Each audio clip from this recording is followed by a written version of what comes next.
You could miss it in the blink of an eye. A little girl, no older than 5, stood in the cereal aisle, clutching a worn-out teddy bear.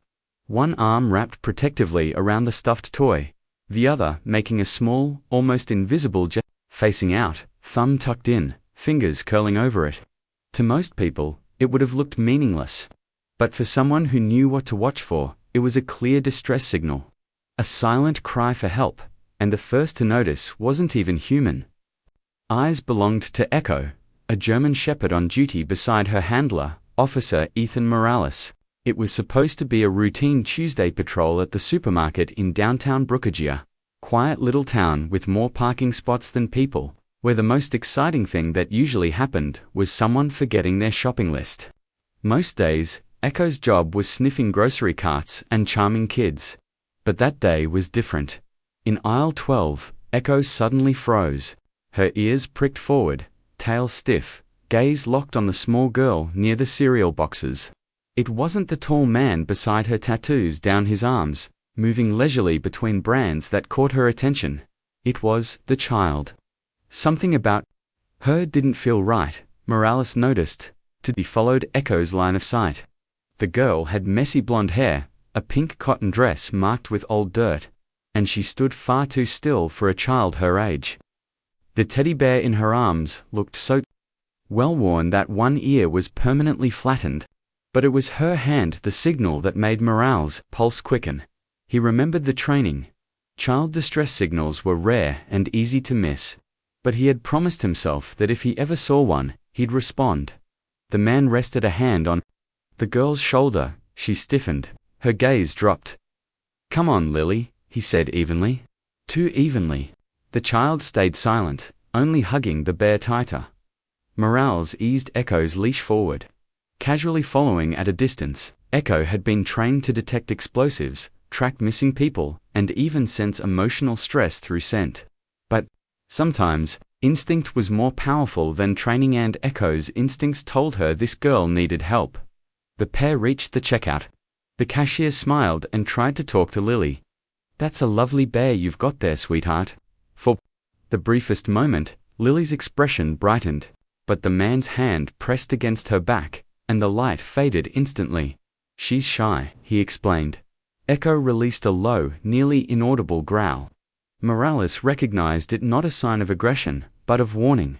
The man paid in cash and led Lily toward the parking lot. Morales didn't move right away. He weighed his options: intervene, with no legal grounds, or let them go. The girl hadn't spoken. The man hadn't broken any laws. The gesture could have been misinterpreted, but Echo stood at the sliding doors, posture rigid, eyes locked on the departing car. Decision made, Morales jogged to his cruiser. Echo jumped in. "Ready. We're not letting this one go," he muttered. They tailed the battered blue sedan down Maple Street, keeping 3 cars behind, until it pulled into an aging apartment complex at the edge of town. Morales parked at a gas station across the road, jotting down the plate number and noting unit to be in his pad. They waited. 10 minutes passed before a shift in an upstairs blind revealed Lily's small face peeking out. Still clutching the teddy bear, still watching. Morales radioed in the situation. Without an official complaint or hard evidence, there was no legal reason to act. His report would be simple. Observed possible distress signal from minor, followed up informally. Return to Station 4, debrief, his sergeant ordered. "You know the rules, Morales." But Morales glanced at Echo, who was still staring at that apartment window. "Not today," he murmured. He drove past the complex once more.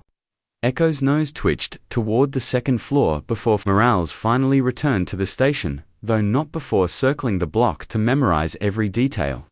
Building exits, parking lot faces, anything that might matter later.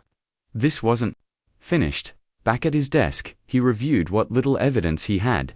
Nothing that would hold up in court, but his gut told him something was wrong. Echo's behavior agreed. Her body language toward Lily had been protective. Aware, ready. That night at home, Morales replayed his body cam footage. Aisle 12. Checkout line. Echo staring at the exit. Frame by frame, he found it again, the tiny, practiced hand signal. He paused the video dot from her spot near the door. Echo lifted her head at the sound. You saw it first, Morales whispered. You saw her. He made himself a promise. Lily wouldn't become just another almost. Somehow, he'd find a way to help. Echo seemed to already understand. The next morning, Brookage felt a little colder, a little quieter.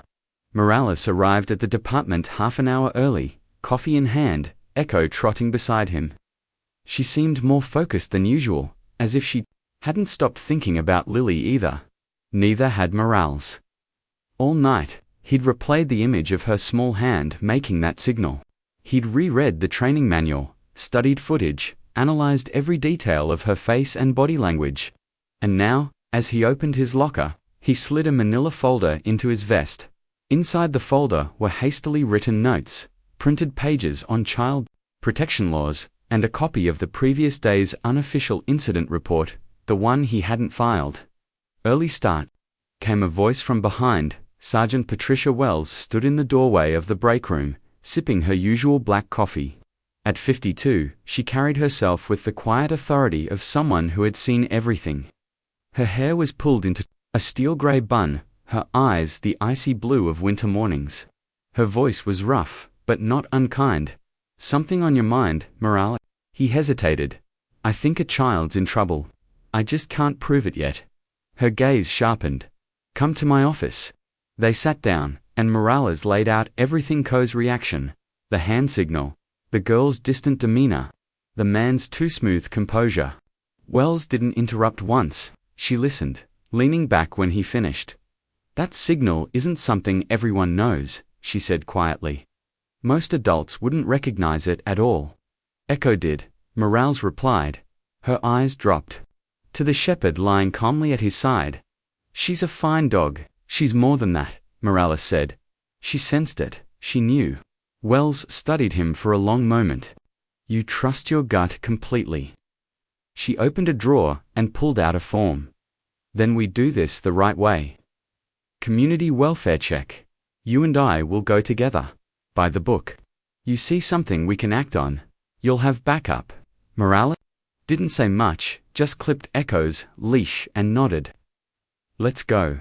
By mid-afternoon, a tan unmarked cruiser rolled to a stop outside Sunset Manor Apartments. The paint on the building peeled in long strips, and a broken shopping cart leaned against the dumpster. A few scattered bicycles and plastic toys marked other units, but not to be. As soon as Echo stepped out, her gaze went to a second-floor window. Unit to be, Wells confirmed. Remember, this is a check, not an accusation. The stairwell smelled faintly of bleach and old spaghetti. Doors bore chipped paint, and some were missing numbers altogether. At the far end, stood there's a faded blue door. Wells knocked firmly, professionally. No answer. She knocked again. Metro Police routine wellness check. Footsteps approached, a pause, the rattle of a chain. The man from the supermarket opened the door just a few inches. Up close, he looked older than Morales had guessed. Late 30s, unshaven, muscular beneath a worn t-shirt, with tattoos creeping down both forearms. Officer, something wrong? He asked. Just a standard check, Wells replied, her tone light. Some reports of suspicious activity in the area. Mind if we ask a couple questions? A pause, then, sure, I guess. But the door stayed where it was. Morales noted every detail: the man's guarded stance, the silence behind him, a living room stripped of warmth. No toys, no bright colors, no hint of a child. You live alone? Wells asked casually. Not exactly, watching a friend's kid while she's out of town for work. What's her name? Lily. Echo shifted at Morales' side. Is Lily home now? Wells asked. She's napping. Mind if we say a quick hello? Morales added. She's shy, doesn't like strangers. We understand, Wells said smoothly. We'd just like kids in our patrol area to know we're here if they ever need us. Another pause. She's asleep. Maybe another time. Fair enough. Wells handed him her card. If you or Lily need anything, cool. He took it reluctantly. Sure thing. The door shut. Back in the cruiser, Morales let out a breath. We didn't see anything. We saw plenty, Wells said. No toys, no kid noise, no welcome. That man was guarding that doorway. You think he's dangerous? I think he's not the parent.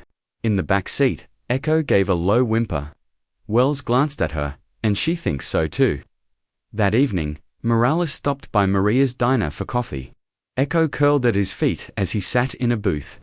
Two older women by the window were deep in conversation. He wasn't listening until he heard the words, "Little blonde girl." "Yeah, I saw her at Suds and Bubbles with that guy," one said. Morales' attention sharpened. She didn't say a word, the woman continued. "Just held that teddy bear like her life depended on it." "Strange," the other replied. "Kids don't sit still like that." Morales approached politely. "Excuse me, I'm Officer Morales. Did you say you saw a little girl?" The first woman nodded. "At the laundromat." She didn't talk. The man barely looked at her. "Was she hurt?" "No, just withdrawn." The other woman added, "I've taught kindergarten for 30 years. I know when a child is shutting down." Morales thanked them and left with Echo. Later, at home, he sat in the dark, reviewing his notes. Beside him, Echo's ears flicked. "I know," he murmured. "We're not done." He scrawled one word on a sticky note. "Watch." He pressed it onto his fridge beside Echo's medals. Tomorrow, they'd return. Not to knock but to watch. Because sometimes, the truth doesn't shout. Sometimes, the truth hides behind silence. And sometimes it takes a dog to notice what people overlook. The next morning broke under a blanket of grey clouds. The kind that made Brookage feel even smaller than it really was. Officer Ethan Morales fastened Echo's vest with the ease of habit. She kept her gaze fixed on him steady, unwavering. Her posture told him everything. She was ready. She hadn't forgotten the missing girl. Neither had he. Just after 9 a.m., they parked a short distance from Sunset Manor. Far enough not to draw attention, close enough to keep watch. The place was quiet. The blue sedan they'd seen the day before was still in its spot, two tires sagging as if it hadn't moved in days. Morales sipped his gas station coffee and winced at the taste. Beside him, Echo listened to every muffled argument 3 doors down, the slam of a screen door, the creak of laundry lines overhead, but she kept her attention locked on apartment to be. They waited. An hour later, the door opened. The man identified from the tenant list as Dante Briggs stepped out, holding a plastic grocery bag and a cell phone. No sign of the girl. Morales watched as Briggs crossed the parking lot toward the gas station across the street. When the coast was clear, Morales leaned toward Echo. "Let's take a walk." They moved casually, as if on a routine neighborhood patrol. His expression stayed neutral, but tension was wired through him. They circled to the back of the complex. At the base of the stairwell, Echo sniffed the concrete, sweeping her nose rapidly before looking up at Morales with a quiet whine. "She's still here," he murmured. Following her lead, they reached the dumpster. Morales didn't expect much. But Echo stopped, pawed gently at the cracked lid, then gave a short, controlled bark. Morales lifted it with a pen. Amid the old takeout containers and stained paper towels lay a half-burned photograph, a smiling woman holding a little girl, with unmistakable blonde curls. Beneath it was a crumpled crayon drawing, a house, a stick figure girl, and another figure looming above her with angry red eyes scribbled in. Back at the station, Sergeant Wells stared at the photo and drawing spread out on the table. "You still want to say we don't have enough?" Morales asked. Wells tapped her pen twice before answering. "We're close but not close enough for a court order. She's in that apartment, Pat. Alone most of the time, no toys, no light, nothing normal." "I believe you," Wells said, "but if we rush this, we could lose everything. We need an outside observer. Social services." Morales paused, then nodded. "I know someone." That night, over diner coffee and a lukewarm cheeseburger, Morales met with Vanessa Reyes, a seasoned social worker known for her steady presence and quick instincts. In her late 30s, she had the kind of warmth that made children trust her. Almost instantly, when Morales showed her the drawing, she was silent for 30 seconds before meeting his eyes. Do you know how many kids draw things like this before they ever speak up? Too many, he said. She exhaled. Let's do a welfare visit, quiet, non-confrontational. I knock on the door, you and Echo stay back. If there's a problem, I'll get us inside. 2 days later, they returned to Sunset Manor. Vanessa approached to be alone, clipboard in hand, walking with the calm of a school nurse. Morales stayed near the stairwell, out of sight but ready.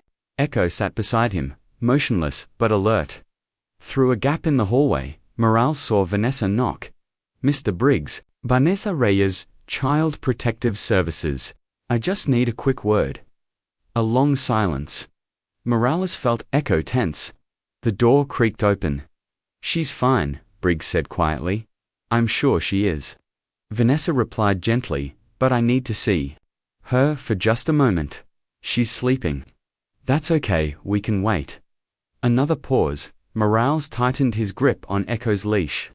She crouched low, watching. She's only here temporarily, Briggs finally said. Her mum had to leave. I don't have papers, but I'm not hurting her. Then let me see her, Vanessa said evenly. If everything's fine, I'll be gone in 5 minutes. The door opened wider. Vanessa stepped inside. Morales waited. 10 minutes passed, then 15. At 20, she emerged. Her expression was calm, but her eyes told another story. We need to escalate, she whispered. What did she say? Not much, but her body language said enough. She's unsure, she doesn't feel safe. Morales gave a single nod. Then we get her out. Later that night, at Morales's apartment, Echo lay curled by the sofa, while Morales and Vanessa sat at the table with stacks of paperwork. She told me, Vanessa said quietly, that the teddy bear's name is Mr. Buttons. It's the only thing she has left from her mum. Any word on the mother? Nothing. No school records, no pediatric files. It's like she doesn't exist. So what now? We go formal, Vanessa said. First thing tomorrow, I'll file for a court-authorized welfare check. Between the drawing, the burned photo, and our statements, we'll have cause. She glanced at Echo. She knew from the start, didn't she? Morales gave a faint smile. She always does. That night, sleep wouldn't come. Around 2 in the morning, Morales pulled on a hoodie and stood by the window, staring at the street below. Echo padded over and rested her head against his leg. We're close, he whispered. Just one more step. He ran his hand through her fur. You're not just a good dog, Echo. You're a good cop. Her tail thumped softly on the floor. Outside, the wind rose, and somewhere in the city, a little girl clutched her teddy bear and waited. The morning of the welfare check was unnervingly still, no wind. No birds, only the low hum of traffic, and a distant dog's bark. Inside the cruiser, Officer Ethan Morales sat behind the wheel. His uniform sharp but his grip tight on the steering wheel. Beside him, Echo sat quietly, amber eyes locked on the entrance to Sunset Manor, as if expecting something to happen. In the back seat, Vanessa Reyes, social worker and steady moral compass, held her clipboard. Her voice, even remember, she said, adjusting the badge clipped to her shirt. We're not here to accuse, we're here to confirm. If the child's fine, we leave. If not, we act with compassion, not confrontation. Ethan gave a short nod, but kept silent. Echo was already on her feet by the time the engine shut off. They climbed the same stairs as before, but this time there was no gentle knock, no hoping for cooperation. Vanessa carried a signed court order in her satchel, legal authority to see the child. She rapped firmly on the door. Mr. Briggs, this is Vanessa Reyes with Child Protective Services. We're here for a court-authorized welfare check on Lily Monroe. Inside, silence, then shuffling footsteps. A rough, tired voice came through. What do you want now? I need to see Lily and documentation showing you're legally allowed to care for her. Vanessa said, steady but firm. The door cracked open 2 inches. Dante Briggs looked worse than before, eyes red, beard unshaven, movements heavy. "She's fine," he muttered. "I'm sure she is," Vanessa replied evenly. "But this isn't optional, it's a legal requirement." After a long pause, Briggs exhaled and opened the door fully. "Come in." The apartment looked just as bleak as last time, bare furniture. No color. Nothing to suggest a child actually lived there. The only exceptions were a small yellow t-shirt folded on the couch and a pair of little sneakers near the door. "Lily," Briggs called toward a closed bedroom, "some people need to talk to you." No answer. He gave a half shrug. "She's shy." Vanessa walked to the door and knocked softly. "Hi, Lily. I'm Vanessa. I help kids. Is it okay if I come in?" A moment passed before a small voice said, "Okay." Vanessa stepped inside while Ethan stayed in the hall with Echo, watching. Briggs, who seemed to shrink by the second. "I didn't ask for this," Briggs mumbled. "Her mum said it was just for a few days." "That was almost a month ago." Ethan kept his voice level. "Where is her mother now?" "I don't know," Briggs said, frustration creeping in. "She left town, said she was in danger. Said she'd call, did she once, then nothing." "You know her full name?" "Tasha Monroe. Lived across the hall until she left that night." Ethan wrote it down. Echo stayed still, eyes following every move. Inside the bedroom, Vanessa knelt beside a little girl sitting cross-legged on a worn blue rug. Lily clutched a familiar teddy bear. "One I'm missing. You must be Mr. Buttons," Vanessa said with a warm smile. Lily glanced up briefly, then looked away. "He looks like he's been through a lot," Vanessa continued gently. Lily nodded but stayed quiet. "Can I ask you something?" Another small nod. "Do you remember seeing a police dog at the grocery store?" "She saw me," Lily whispered. "She's outside now," Vanessa said. "Want to say hello later?" Lily nodded again. "And that hand sign you made?" Lily hugged the bear tighter. "I was scared." "You were brave," Vanessa said softly. Back in the hall, Vanessa stepped out. "I've seen enough," she murmured to Ethan. "She's not in immediate danger, but she's not okay. She hasn't had a proper meal in 2 days, no school enrollment, no bedtime routine, no idea where her mum is." Ethan sighed. "What now?" "I'm placing her in temporary protective custody. We'll look for Tasha Monroe.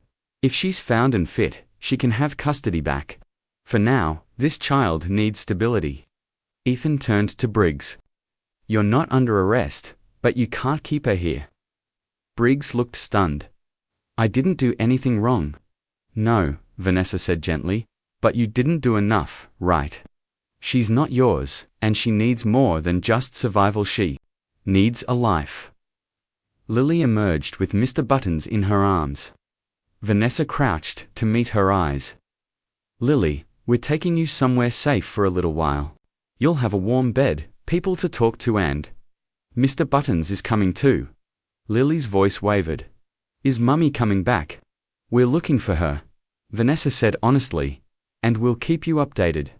Lily looked at Briggs. "You made me peanut butter sandwiches." His eyes met. "I'm sorry, kid. I couldn't do better." She didn't reply, just hugged her bear. Outside, Echo was waiting. When Lily saw her, her eyes lit up for the first time in days. "Hi," she whispered. Ekko approached slowly. Lily crouched, and Echo licked her hand. Lily rested her forehead. "Against the dogs, you saw me," she murmured. That evening, Morale sat on his apartment floor, tossing Echo her favorite toy while the TV hummed quietly. Lily was safe in a foster home. Vanessa promised to oversee her care, and Morales had filed his report with one line underlined: Canine Echo. Detected distress before any adult on scene. At 10:17 p.m., his phone buzzed. A message from Vanessa. "We found Tasha Monroe. She's alive in a shelter upstate. Escaped domestic abuse. She's been trying to call but was afraid she'd be traced. Wants her daughter back. More tomorrow." Morales stared at the message, then looked at Echo. "You were right. From the start," he said quietly. Echo's tail thumped against the floor, and for the first time in weeks, Ethan felt something he hadn't realized he'd been missing piece. The following morning, Brookage's sky was brushed in soft orange, hinting at warmth that hadn't quite arrived. Officer Ethan Morales pulled into the department parking lot at 7:03 a.m. Coffee in hand, Echo riding shotgun. She hopped out of the cruiser and sniffed the crisp air, her nose twitching as she scanned the lot. "Big day," Morales murmured, giving her collar a light tug. "Let's find out who Lily really is." Inside the station, Sergeant Patricia Wells was already in her office, a thick folder on her desk, and an expression that told Ethan this was going to be a long talk. "Close the door," she said without glancing up. Ethan obeyed, and Echo settled at his feet, her tail tapping softly on the tile. Wells adjusted her wireframe glasses and flipped through the folder. Vanessa Reyes pulled off a miracle. She located the mother, Tasha Monroe, at a domestic violence shelter about 2 hours north in Riverside County. She checked in under a false name, which is why none of our searches turned her up. Ethan leaned forward. "Is she all right?" "Physically, yes," Wells replied. "Emotionally, barely holding on. She left in the middle of the night after her ex-boyfriend threatened to kill her if she ever tried to leave. Took only what she could carry. She left Lily with Dante because she thought he was the only person she could trust." "Why didn't she come back?" Ethan asked. "She tried, but she was convinced she was being followed. She was afraid that contacting Lily would lead her abuser right to her." Ethan exhaled slowly, and Echo lifted her head at the change in his breathing. "What's next?" he asked. "Vanessa's arranging a controlled reunification possibly tomorrow morning if everything checks out. But we need to formally interview her today, verify her account, and assess her state of mind." "I want to go," Ethan said. Wells arched a brow. "Not your jurisdiction." "I'm not going as a cop," he replied quietly. "I'm going as the person who saw her daughter's signal. She should know someone was listening." A pause, then Wells nodded. "Take the canine, you'll know what to do." The shelter sat between a weathered church and an abandoned motel on Riverside's outskirts. From outside, it was unremarkable, but inside, it was clean, bright, and scented faintly of lavender and fresh bread. Vanessa met them at the entrance, offering a weary smile. "She's waiting," she said, her voice tinged with nerves. "She doesn't know what to expect." Echo stayed close as they walked the long hallway. Women passed by, some shepherding toddlers, others moving slowly, their shoulders bowed under invisible weight. In the common room, a woman stood at the window, her back turned. Her blonde hair was tied into a messy low ponytail, her frame slight, wrapped in a worn sweater like it was a shield. "Ms. Monroe," Vanessa said gently. The woman turned. Her face was pale, eyes red, but unmistakably like Lily's. "You're the officer?" she asked softly. "Yes, ma'am, Officer Morales, and this is Echo." The dog stepped forward and sat beside Ethan.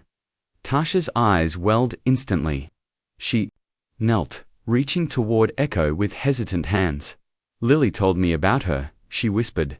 "Said the dog saw her, said she was the only one who did."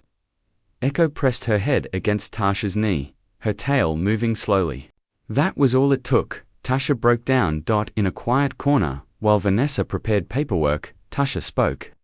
She told Ethan how her ex, Marcus, had become violent over time, how the threats escalated until he vowed to take Lily from her if she left. "I believed him," she said. "So I left first." "Why not take Lily?" Ethan's tone was careful. "I thought I'd be bouncing from shelters to cars to friends' couches. I didn't want to put her through that. Dante lived across the hall, steady job, no drinking. Never unkind to her. I thought it would just be for a few days." "You made the best decision you could with what you had," Ethan said quietly. Tasha buried her face in her hands. "I never thought it'd be this long. Every night I planned to come back, but then I'd see his truck somewhere." Vanessa looked up. "You called Dante once." "I was hiding behind a gas station dumpster, using a prepaid flip phone I bought with spare change." "You're safe now," Ethan told her. "And so is Lily." Tasha wiped her cheeks. "Can I see her tomorrow?" Vanessa nodded gently. We'll bring her somewhere safe and supervised. We want the best for both of you." That night in Brookage, Morales sat at his desk, pulling up the file marked Lily Monroe Observations. He typed the final entry: mother located. Protective, intelligent, emotionally scarred, but coherent. Motivated by safety. Separation caused by immediate danger, not neglect. Case consistent with flight from domestic violence. All parties acted out of survival. He glanced at Echo, curled beside the fridge with a paw draped over her tennis ball. "You did it," he said. "You gave a child her mother back." Her tail thumped once. The next morning, golden lights streamed through the foster care waiting room. Lily sat on a bench, clutching Mr. Buttons, her feet swinging above the floor. She wore a clean pink hoodie and fresh jeans, but her eyes held a guarded hope. Vanessa crouched beside her. "Lily, remember how we talked about today? Your mum's here. She's been looking for you, and she's all right." Lily's face brightened a little. "Will she stay?" "We'll make sure of it," Vanessa assured her. At the far end, the door opened. Tasha stepped in, and their eyes met. "Mummy," Lily breathed. Tasha dropped to her knees, arms open. "I'm here, baby girl." Lily didn't rush. She walked slowly, step by step. Then let Mr. Buttons fall to the floor before collapsing into her mother's arms. No one in the room spoke. Even Ethan turned away briefly, blinking hard. Echo stayed by the door, her tail sweeping the floor once, twice, before looking at Ethan as if to say, "This isn't the end. This is the start." 3 weeks later, spring came early to Brookage. Dogwoods bloomed along Maple Street, and the air was sweet with fresh-cut grass and honeysuckle. Officer Morales rolled his cruiser through a quiet school zone. Window down, gas station coffee in hand, the soft murmur of the scanner filling the silence. Echo sat beside Morales, her head leaning out the window, eyes half closing against the wind. There was no call to answer. No suspect to chase Jess an easy patrol through familiar streets. Over the past few months, Morales had learned something important. It was the quiet days that mattered most. Those were the moments when the smallest details surfaced, and small details, he now knew, could change everything. At Brookside Elementary, a row of yellow buses hissed and squealed to a stop. Children tumbled down the steps, backpacks nearly as big as they were, laughter and shouts filling the air. Some dragged sports gear. Others clutched instrument cases. As Morales eased past the school gates, nodding to the staff, Echo straightened. Suddenly, Morales glanced over. "What is it?" She didn't bark or whine, just stared toward the far corner of the fence. Following her gaze, Morales saw a small girl, maybe 6, her face pressed between the metal bars. She wore a navy jacket and clutched a faded pink backpack tightly to her chest. She wasn't waving or calling out. She was simply waiting. Then, almost too subtly to notice, she lifted her hand palm forward, thumb tucked in, fingers curling slowly. A chill ran through Morales. Echo gave a low, alert bark. He pulled over quickly, lights off. "Stay here," he told her. He approached calmly, as though he were just another school officer checking in. The girl stiffened, but didn't back away. "Hi there," he said gently, crouching. "I'm Officer Morales. What's your name?" She glanced past him, lips trembling. "Are you all right?" he asked. Looking down, she whispered, "My mum. She was supposed to pick me up." "Okay," Morales nodded. "Do you want me to help you find her?" She nodded too quickly. A teacher came hurrying over. "Everything all right?" "We'll figure it out," Morales said, though his gut told him this was more than a late pickup. The girl's eyes carried the same fragile hope he'd seen in Lily's, and hope like that didn't grow in safe homes. Her name was Aria Milan, 1st grade, signed in that morning. But her mother was over an hour late with no call, no note. Morales brought her inside, got her a juice box, and tried the phone number on file. One ring, then a disconnect. He tried again, same result. Outside, Echo barked sharply. Morales glanced toward the window. "Something's wrong," he murmured. Half an hour later, Child Protective Services arrived. The process was familiar. Now same paperwork, different child. Amanda Chen, a young social worker filling in for Vanessa, spoke to Arya in a gentle, steady tone. The girl gave few answers, but enough signs emerged. Missed pickups, erratic attendance, and an old report noting unexplained bruises that had never been investigated. As Morales filled in what he could, Echo padded inside and settled next to Arya without being told. The girl hesitated, then reached out to touch her. "She's nice," Arya said softly. "Her name's Echo," Morales told her. "She's a good listener." Arya nodded. "I told her. Mummy gets really mad sometimes." Amanda gave Morales a quiet look and touched his elbow. "That's a red flag."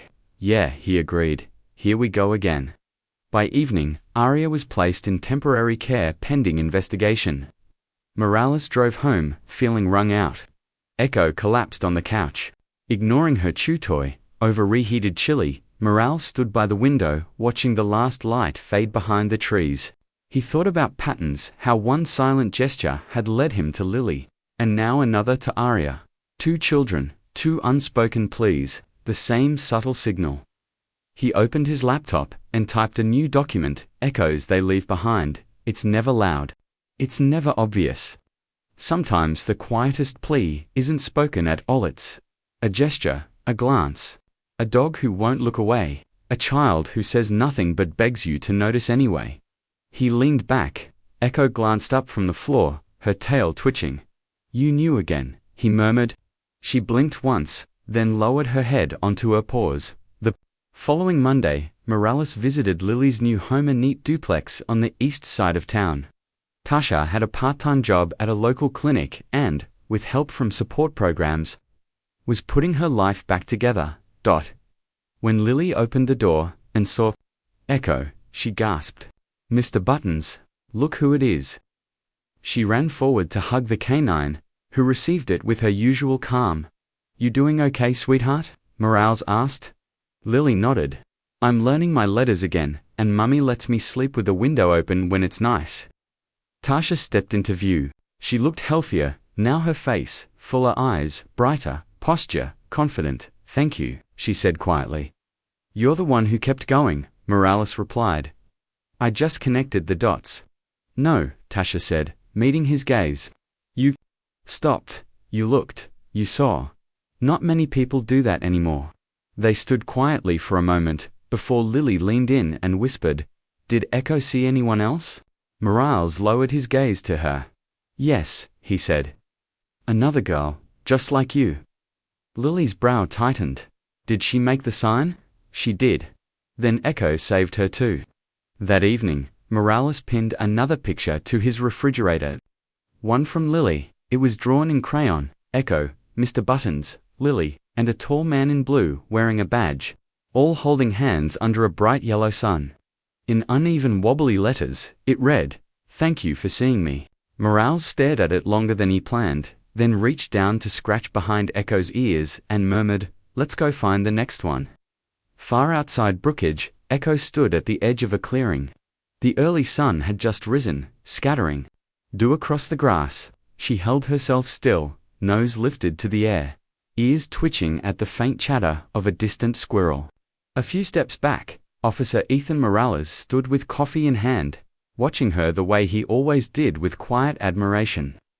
The morning light seemed to carve her from gold and sinew. Pure instinct, bound to purpose. "You're not even pretending this is just a bathroom break, are you?" he said softly. Echo didn't budge. She was working, even now, always aware, always searching.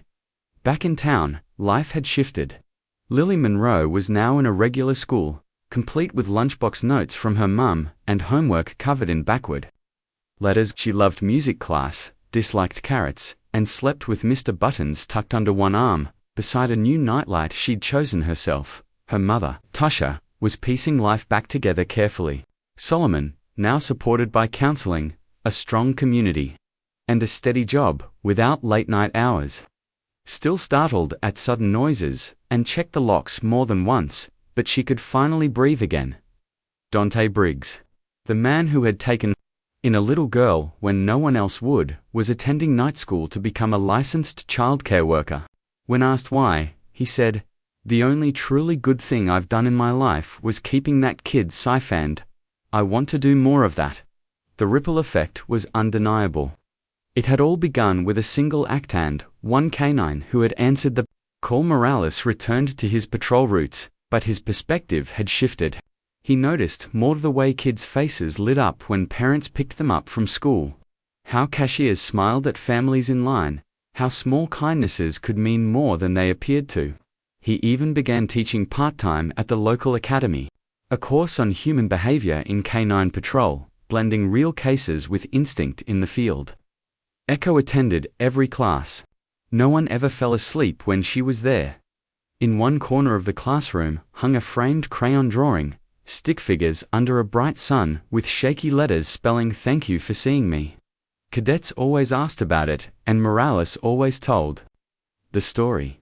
One rainy Thursday, Morales received a call not from dispatch, but from Vanessa Reyes. "Got a minute?" she asked. "Always there's a girl. Foster case, quiet, withdrawn.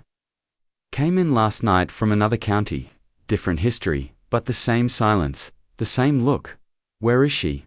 Temporary shelter. Hasn't spoken since she arrived. I'll be there in an hour." A pause. "Bring Echo." The room was small and painted lavender, with faded butterfly stickers on the walls.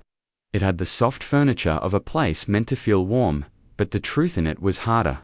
The girl sat on the floor, knees pulled to her chest, facing the wall. Morales stepped in slowly, giving her space. "This is Echo," he said gently.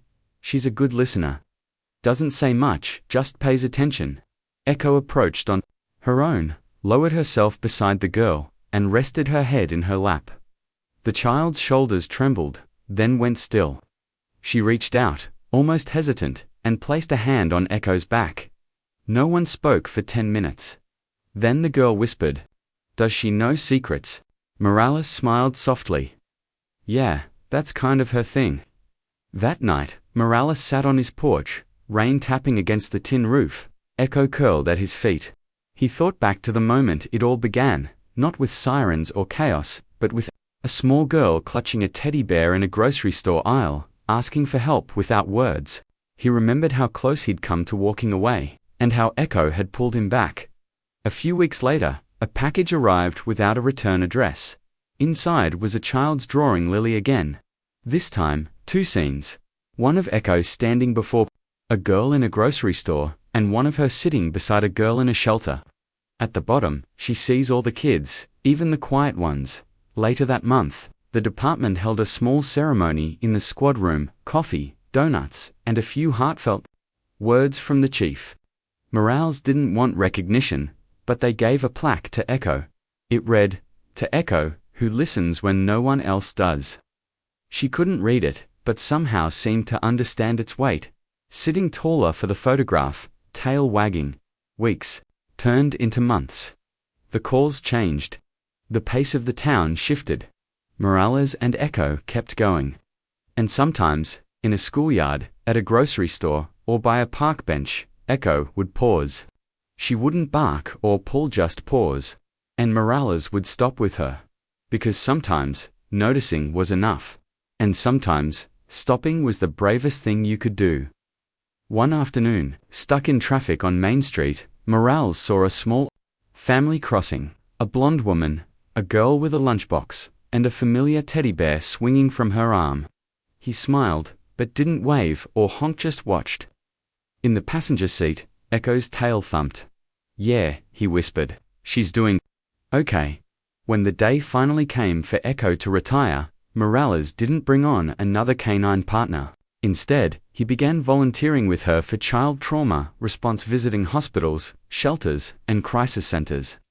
Many children didn't want to speak, but they always trusted Echo. And sometimes, one moment of trust was all it took to begin healing. Some stories end with explosions or courtroom drama. This one ended with a quiet dog and a signal only she could sense. Because sometimes, the truest hero in the room moves on 4 legs and says nothing at all. And sometimes, simply listening can change everything.